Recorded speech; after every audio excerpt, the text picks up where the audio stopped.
This is your AP Government video on BCRA, which is also known as the Bipartisan Campaign Reform Act. In previous videos, we talked about FICA, which limited how much money you could donate directly to a campaign or to the national political party, and then some restrictions that came down in the Buckley decision in 1976. Well, as we move forward, campaigns are becoming far more expensive. And certainly people who have a lot of money and don't like that you have to publicly donate money and your name would be public record. And if you have a lot more money that you want to spend than the limited contributions that were under FICA, people start to figure out ways to get more money to campaigns. So one of the things that happened as a response to FICA, if you remember, FICA said that individuals could give $1,000 per candidate per campaign, but a political action committee could donate $5,000.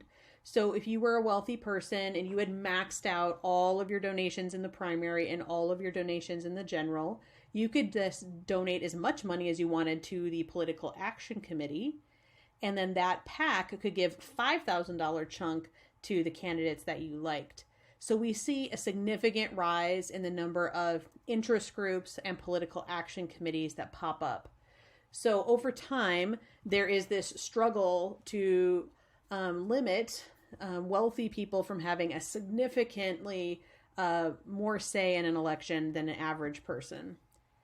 By the time we get to 2002, we get what's also referred to as the McCain-Feingold Bill. This BCRA Act is bipartisan. Both a Republican and a Democrat wrote it, and they ultimately get it passed on a bipartisan measure. It started to differentiate between soft money and hard money. Soft money today is also referred to as dark money. This is when people give unlimited and undisclosed donations to spend them somewhere in the political sphere to help or hurt a different candidate. Dark money is not tracked in any way, so it's anonymous and it's unlimited. Now, technically, if you're giving money directly to a campaign or to the national political party, that is hard money. And it's called hard money because it's hard to fundraise. That money is tracked, it's public record, and it's limited. Remember, under FICA, it was the $1,000, $5,000 limit. This is all disclosed hard money now. But under BCRA, hard money gets changed. They increase the individual contribution. And BCRA then bans all soft money.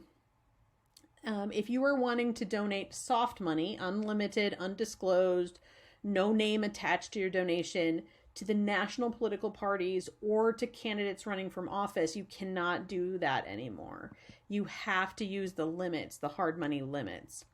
Now, you can donate as much soft money as you want to state political parties. You can give as much money as you want to interest groups and political action committees that, support some topic that you're interested in. So soft money or dark money donations are only limited if you're giving the money directly to a candidate's campaign or to the national political parties.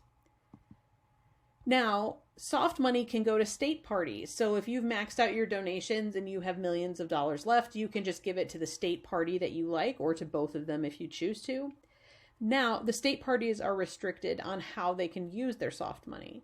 State parties can use it for party building drives or get out the vote drives. These things have to be bipartisan.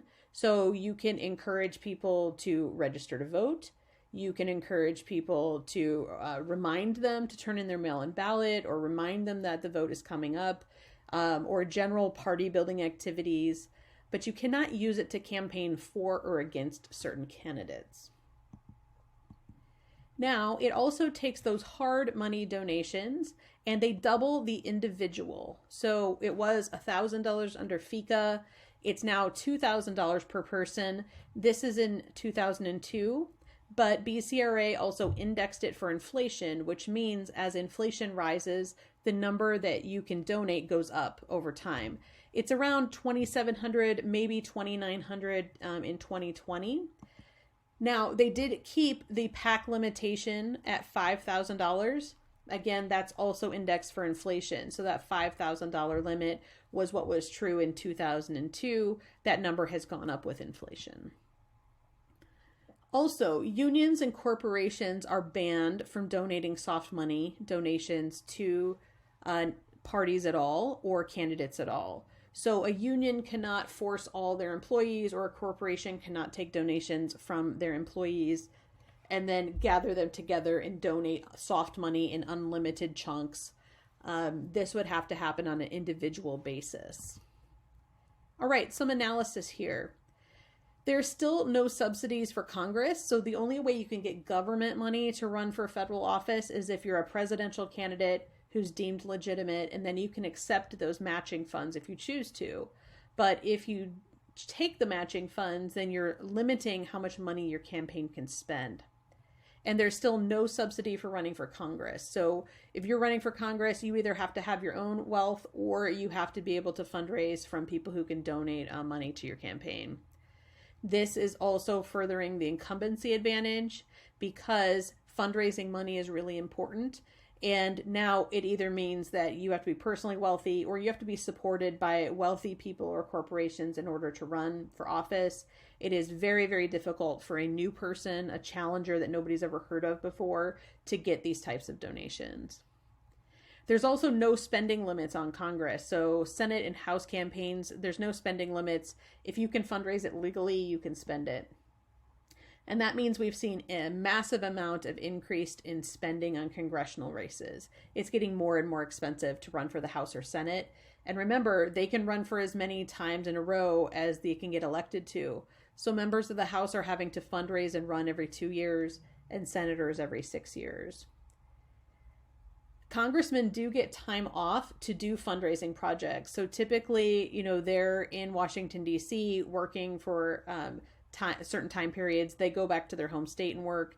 And then they generally take certain stretches of time during the summers to do fundraising projects and to talk to constituents. This also discourages late starters. So if you really want to run for a congressional spot, you need to get started early. You need to get fundraised earlier, because you need to really have a good campaign to get your name out there and to be able to fundraise lots of money.